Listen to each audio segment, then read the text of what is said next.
আমরা যাইতেছি হসপিটালে সবাই মিলে টু টু টু টু টু। আসসালামু আলাইকুম, সবাই কেমন আছেন? সবাইকে রমজানুল মোবারক। এখন রমজান মাস, আসলে রহমতের মাস কখন যে শেষ হয়ে যায় বলাই যায় না। অনেক সুন্দর মাস, রহমতের মাস। এরপর সকালে আমরা 11টার সময় খবর আসলো যে আমার মামাতো বোন অনেক অসুস্থ হয়েছে, ওকে নিয়ে হাসপাতাল আসছে। ও প্রেগনেন্ট ছিল, তো এই জন্য আমাদের এই জায়গায় মক্কা ক্লিনিক আছে, ওই জায়গায় আসছে।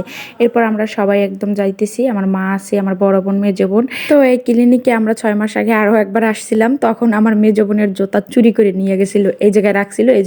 এই জন্য আমাদের মনে আছে, এই জন্য আমাদের জুতা আর এই জায়গায় রাখি নাই, একদম ভিতরে নিয়ে সিঁড়ির তলে রাখিয়া দিতে আসি, বুঝছেন? কারণ এই কথা তো আমার আজীবন মনে থাকবে।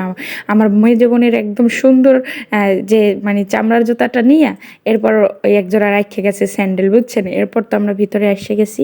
তো আমার বোনের একটা ছেলে হয়েছে, সবাই ছেলের জন্য দোয়া করবেন। আর আল্লাহর রহমতে আমার বোন অনেক সুস্থ আছে। সিজারের কথা ছিল, সিজার লাগে নাই, নর্মালি হয়েছে আলহামদুলিল্লাহ।